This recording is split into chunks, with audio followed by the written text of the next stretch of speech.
Welcome to Knight Frank's exclusive podcast on the industrial logistics market. Delighted to be joined today by Manohar Lahori.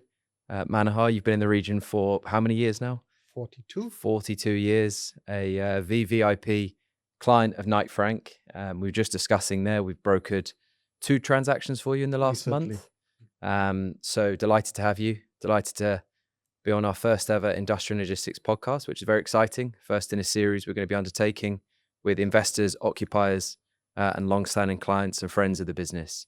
So to start, are you able to just give a brief overview on you, the business, the family, and how it all started? Good. I came here in 1985 for a different reason. There were no quotas in India. So I came here, tried to see if I can get something. And Dubai. When I went to Jebel Ali, they said everything is available. There was nothing. Infrastructure was there, but nothing else. No other companies, nothing. So what size was the first factory that you took? First factory, jobs are built for me, I think it was 12,000 square feet. 12,000 square feet. And then And fast forward. Far away and near the docks. Yeah, in the north. Yeah. And fast forward now to 2026. What's the size of the Garment portfolio? sizes are gone. Now the warehouses are there. Most of the factories were small. We sold some. Yeah. We converted some into warehouses because still there's a lot of demand for small warehouse with a lot of power. Yeah. So we converted those and then built a lot of warehouses, acquired a lot of them. Today we have got about 3 to 4 million square foot. Yeah, it's incredible. I mean, 3 to 4 million square foot, that puts you as, well, apart from the authority themselves, one of the biggest private investors and owners in the Jebel Ali Free Zone. True. So it's a massive portfolio. And what are the biggest changes you've seen since you started in the region to now? It's getting better and better. The free zone is getting more this thing, but they've changed their mind. Earlier it was manufacturing. Then manufacturing had a lot of headaches, a lot of people, a lot of things, problems, and HNS and all those problems. Then they started restricting us to logistics. Go into logistics, do logistics. We are doing logistics. We are doing this. See, we are building another terminal. They literally put me out of the manufacturing business. Then putting pressure. Said, okay, we'll do logistics. So now they're again saying, go back to manufacturing. Yeah. So we bought a couple of things and we rented to manufacturers. And I guess just for those listening, then you mentioned there about the fund. Can you just talk a little bit about the evolution from obviously garments, then to the family, owning a significant real estate portfolio, and then your kind of external investment? What happened was one fine day I was sitting, the kids came into the business. Yeah. He said, what's happening? I said, I'm building one. Maybe I'll buy one during this. He said, why one in a year? I said, where will I get the money from? He said, let's pick it a fund. The banks will give us. We'll bring in some outside investors and let's try. You'll go and try. I'm too good. I'm too old now to start the wheel running again. So they did it and they managed it very well. I was very happy. Kunal did a good job. She did a good job. PR. I supported them. What was the thing that attracted you to the UAE in 1984 when you came in? Quotas. I was flying to London just to tell my customer. They just started an office in America and they gave me a huge order. And there were no quotas. Even I had to pay $2 a garment, I couldn't get it. The amount of orders they wanted to give me was more than the entire quota of the country in India. Because very little men's shirts were being sold out of India. It was mostly ladies. And I'm a men's man. So they said, go and do whatever you want. We just started a new company and we need to have the supplies. So I said, okay. I went to Nepal, which was a quota-free country. I went to Maldives, quota-free country. And then I came here. I was passing myself. Difficult. Yeah, a lot of problems. I want to do it. So I went off to Dubai. I came here and I read in the newspaper, the free zone opens here. So I was sitting idle. My connecting flight was a couple of days later. So I said, let me go have a look at the free zone. This free zone compared to the free zone I had was 100 to 1. Wow. Exciting. And then also, I think you were one of the first manufacturers which had made an UAE stamp. How was it to prove to the world that made in UAE is a mark of high standard and quality? Quality, standard and deliveries were already good when the first time we made. Because here today I can sit down and tell my customer, you'll get your goods on this vessel. Because Sealand was there at that time. They were a special American company. And they used to give us a timetable 6 months in advance. In India, Even if they give, not sure whether they'll come into the port, take the goods and go. So we always used to have delays. And here, there were a lot of airlines. British Airways used to go very cheap. Emirates, when it started in 85, 86, they were going very cheap with joint venture with Cargo Lux or somebody else. Very cheap ticket buy. So I used to give my customer, right?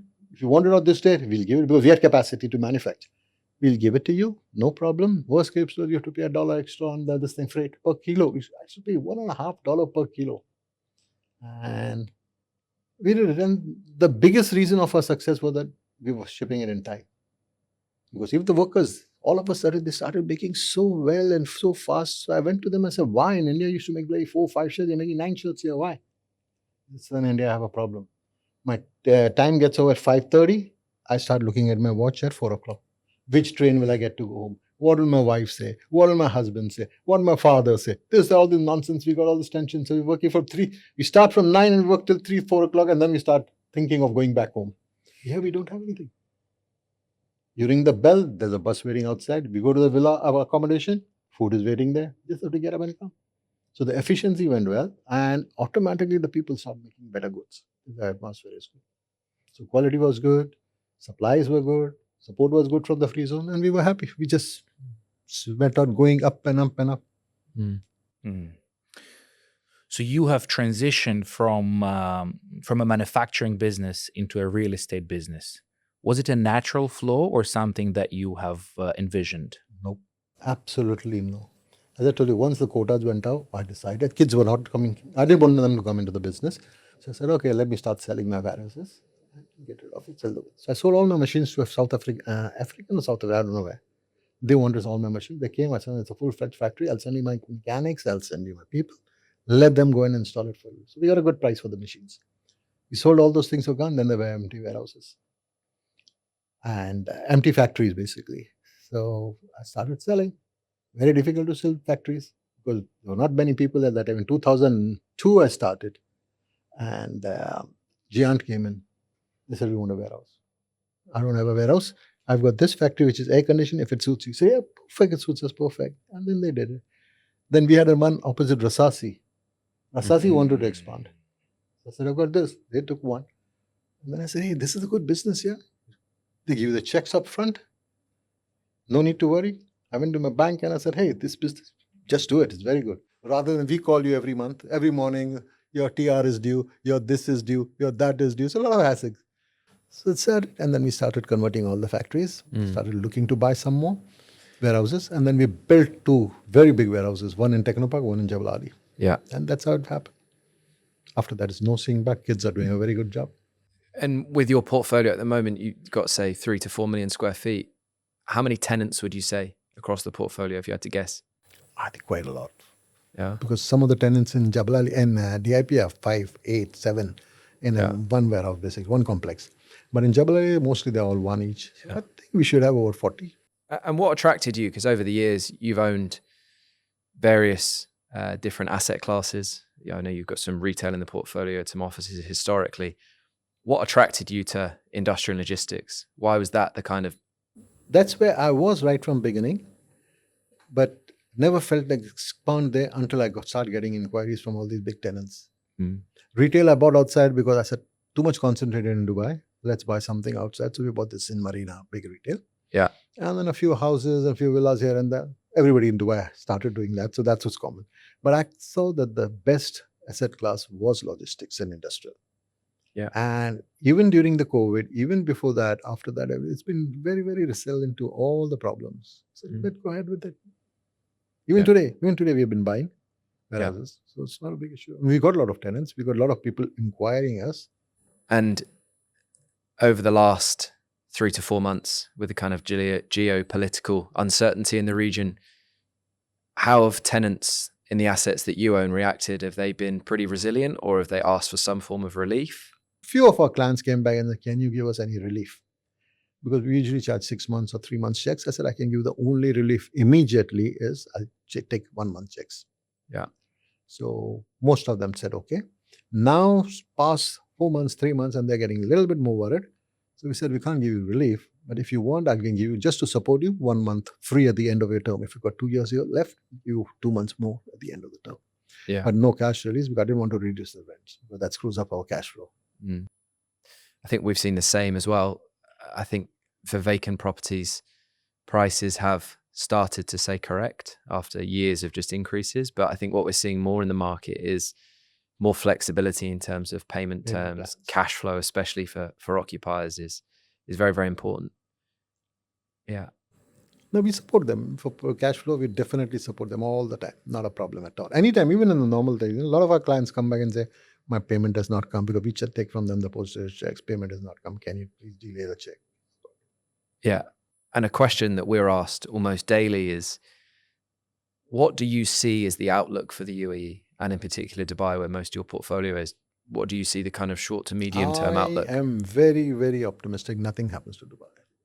I've seen it over the last 2 wars, the corona and property crash. Yeah. We've gone through it. We've been buying. Even at that time, we'd be buying. Get a good opportunity, we buy. Yeah. You see, you have to have confidence in the country and the leadership. And you've seen, if you've been here more than 10, 12 years, you've seen they manage it. They manage it. This has been a little bit overdone. I don't know for what, but I've got 100% confidence. Interesting. And a fun question. What do you think was your best acquisition ever for warehouse? I think the air conditioning factory where I bought. What time? When was it? I think 89 or 90, I'm not sure.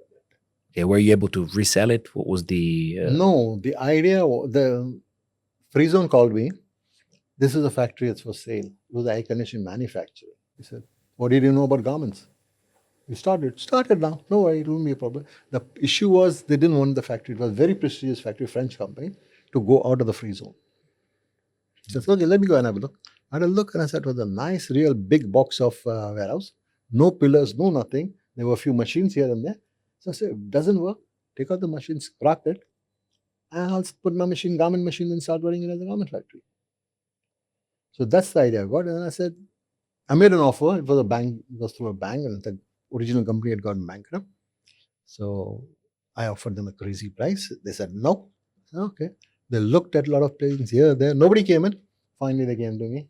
I said, now I don't have money. When I told you to come, you're coming after 3 months. I spend the money. In the end, they gave me the price I wanted. Because somebody told me from inside that they will accept it. They won't just get rid of it. So we offered them a low price. I got almost half the price. Do you still hold that asset? No, we just sold it recently. You sold it recently. So that was almost 20 years of holding. Yeah. That was also because the guy whom we leased it to was manufacturing there. He wanted to buy it. And I like manufacturing. I've been a manufacturer. Somebody helped me to grow my manufacturing many, many years back. I helped him. And he paid me after 4 years. He paid me a small payment and he told me I'll pay you. I said, because I wanted to get rid of the factory. So I said, okay, let him have it. He was very happy. He still comes and touches my feet. Thank you for giving me this. Thank you for doing this. If you were to summarize, what would be your advice to young leaders who aspire to be, real estate tycoons? And now the time is very difficult. It used to be easy earlier, but still, if you have got a passion, you like something, you do it, with your whole heart and soul, you'll be successful. And in terms of kind of AI is a buzzword, I think. Do you see that coming into your portfolio? And if so, how do you use kind of artificial intelligence and technology to kind of aid the portfolio performance? For my customers, I don't think any of them are using AI to the up top level, because they're all huge logistic companies. They don't have like robots operating. It's still forklifts and manual. But in ours, like Amazon has got a warehouse, there they use robotics and they use AI. And we started implementing AI in the management of the companies, management of our rental income, our management of our tenant there. But in real logistic, it'll be very difficult. It'll come, eventually it'll come, but at this moment, no.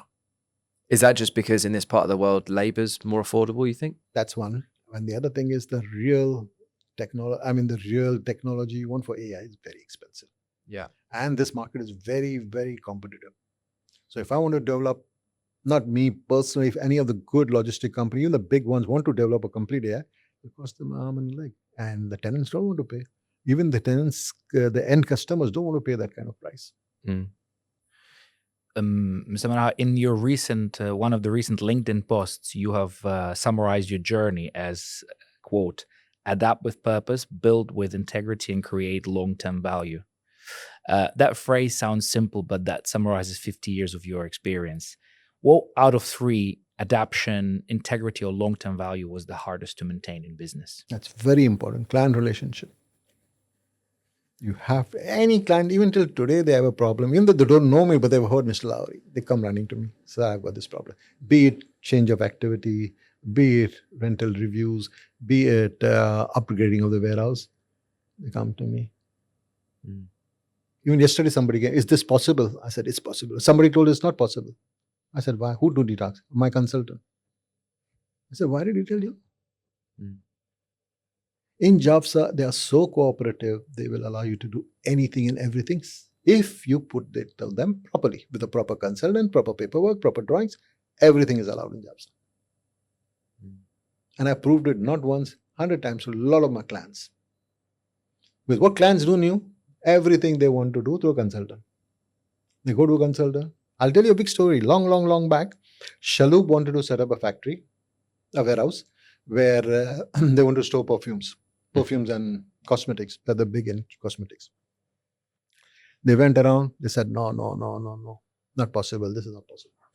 They came to me. I said, possible? I said, yes, 100% is possible. I went to the fire chief, directly to the fire, not EHS. Hazard is a fire hazard. I went to the fire chief and said, how do I do this? He said, very simple. Put up your drawings, put up all the things, give me a full explanation. What are the perfumes? How are they packed? What is the security on it? I mean, what is the hazardous part of it? I said, according to me, nothing is hazardous. He said, yeah, what if if a bottle breaks and the fumes are there and that can catch fire? I said, no, I don't think so. All my warehouses, all my facilities are smoke-free. Nobody is allowed to smoke, even inside the compound, which is 10 meters away from the factory. So he said, let's give it a try. We took them. We did a big pallet of perfumes, put it on the top. I asked Shalom, is it okay? He said, yeah, no problem. You can drop one. They wanted permission. They were not getting permission. So we dropped that pallet. Not one bottle broke from the fourth layer. Not one bottle broke. And the reason for that was each bottle is packed in a carton. Then 10 or 12 are packed in another carton. And then 24 in a third carton. And then in a wooden carrot. So nothing will happen. They gave me permission. Gently. So everything is possible. That's a good advice. Good piece of advice. I tell a lot of people, go and talk. Don't go to the consultant. Go and talk your personal difficulties with them. Tell them, this is my problem. I want to do this. They'll do it. I had major custom problems early in the year because the ships used to sail off from here on Friday. And we were so busy. So we have to give them Thursday afternoon, the cargo. And Jebel Ali Customs, they used to go away. 12 o'clock custom closed on Thursday, Friday totally off. And I had this issue. Many times I missed a vessel. They were every week, but then to miss a week is bad. So I went to the Director General of Customs. I said, I've got this problem. He said, what do you want me to do? Open 24 hours for you? I said, no, sir. Only on Fridays. Thursday evening and Friday morning, if you can do it, I can sell my goods. He said, let me go. He called me back in 3 days. He said, okay, we'll arrange a custom officer every Friday to come and sit in office. I said, no, don't do that. If I have a shipment, I'll call you. Then we used to have this custom. Now it's 24 hours. So they are very cooperative. Yeah, I would agree. I think it's a very proactive approach to business, which is good. What would you say the biggest challenges are then? Three biggest challenges to you and the portfolio that you hold. Now, portfolio is perfectly doing well for me. Absolutely no hassles. Everything is going. We are upgrading slowly. We're converting all into air conditioning.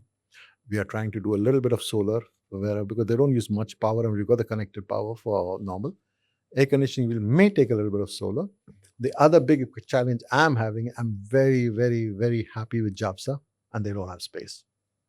So we are spending a lot of money to buy new acquisitions and renovating them and doing it. Because I don't want to stop the growth, especially in JAVSA. Music to our ears. Find me some more. We will Fine, indeed. fine. We're working on it. Mr. Manohar, what would you say is the ideal size of a unit in Javza, and how it compares to an onshore unit, like in your opinion? Onshore, I'm not very much experienced, but I hear that smaller units than us, like 3,000, 6,000 square feet, are doing very well in Algos and in DIP. In Javsa, the ideal size is 6,000 square meters And above. and above. Above also, no. I would prefer 6,000, but it's easy to lease, very easy to manage. A new client comes in, he wants this, wants to start something, they come and they ask for 6,000 square meter. And most of Javsa's plots are 100,000 square feet, so you can build 60,000. So that's a real good number. Yeah. Even when we started the fund, we got the first investor, why you got 30 assets and bloody hardly $20 million or $40 million or whatever it is. It's too much. So I said, that's the reason we are doing extremely well. We got zero vacancy. Even if there's a vacancy, it's a small vacancy. One warehouse goes, two warehouses, we can still sustain, we can still pay the dividends. And now they all realize, yes, if I lose a big client who's got 200,000 square feet, 150,000 square feet, we don't make money. Yeah. And difficult to find another big one. What's the size of your largest warehouse? Offhand, I think it's 200,000, 200,000. 20,000 square meters. That's in National Industries Park No, in Japsa. in Jafsa. And we are building one nice one, 21 meters, 2,000 square meters. I've seen that 20,000 On the square roundabout, meters. On right? by the roundabout. petrol station. Yeah. You know, I had my eye on that plot for almost 25 years. Wow. What was the story about it? They were not giving me, they said it's reserved for Japsa, it's reserved for Japsa. And even in the earlier times, I went to the CEO and I told him, this plot is lying there, nothing has been happening. Very prime, I want it. So we'll give you. Once we are ready, we'll give you. So last year, I just went there, give me one. He said, we got nothing there. It was a challenge getting this property. It's still a challenge. I can imagine. Because, It's a great plot. That's a great location. Because there's an RTA bus stop there. That needs to be relocated. We're still fighting with the RTA to allow us to do that. But it's a very good plot. And finally, they gave it to me. That was the best achievement I did with Jafsa. Fighting for 25 years for that plot. Yeah, I think so. I think very few could have pulled that off, because I think that location with the signage by the petrol station on the entrance, I think it's a great location, and it's already pre-leased. Yes. Have you seen the market change over the last few years with more businesses willing to consider pre-leases? I'm sure that is, but with us, no, because number one, I don't like to commit 2 years in advance, because it takes 1.5 to 2 years from start to scratch. So I don't like to commit myself, and I don't believe the client will come. If he's really good, he cannot plan for 2 years. He understood right away. In this place, there's a new company, a large logistic company from Europe. They want to come in here, so they're planning, and they had a 2-year time frame to come in. So that's why they gave us this pre-lease unit. Yeah. So if you were to take your experience with clients and dealing with tenants, how many out of 100% would have a 2-year or 5-year plan with respect to expansion? Very, very So if you put a number percentage, is it like 5, 10%? 5-10%. And the majority of large companies, they would want ad hoc real estate solutions. But all our clients, most of our clients have come back to us, give us more, give us more, give us more. They built it. Testimony to your... My first client is still with me. My first client was in 2004, and he's still with us. He's got 3 facilities now. He had 1, now there are 3. It's very good success story. Sure. So you're building a lot of warehouses. Not a lot. Oh, not a lot. I mean, you've built a lot. Now you're building a few. So if you were to put up, which specifications would you want to maintain, and where would you think would be overspecking, and where would be underspecking a development? We don't do any underspecking. We've been specking up every single warehouse we built. We know the problems that are there and that, so we add on to it. And we are doing top spec. We are really doing top spec. A Chinese, not Chinese, basically Hong Kong and Singapore, the big team came here. I said, show us your A-grade warehouses. So I took them to the 3 which were on the way. So these are not A-grade, these are triple A-grade. Because in Hong Kong, China, they're not as good warehouses as here. The new one especially. Our chemical warehouse, which we just built, it's triple A rated. They themselves said this is triple A rated. So as I wait till you see the next one, which is the one that is being built now. That's even higher spec. What does the future hold for you personally and for the business? Me personally, I'm very optimistic. We will continue to grow here, maybe a little bit slower, but we'll continue to grow.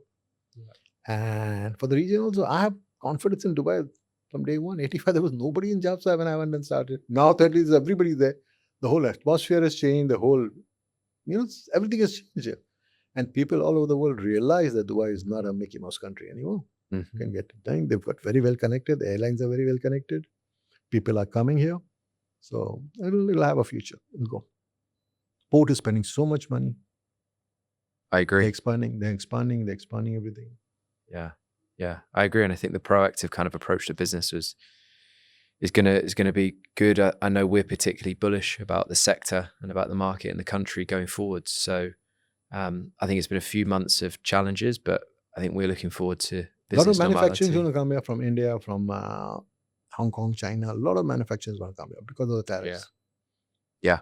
We've already got a few manufacturers, and also now we are looking at industrial places. We're not looking at logistic purely.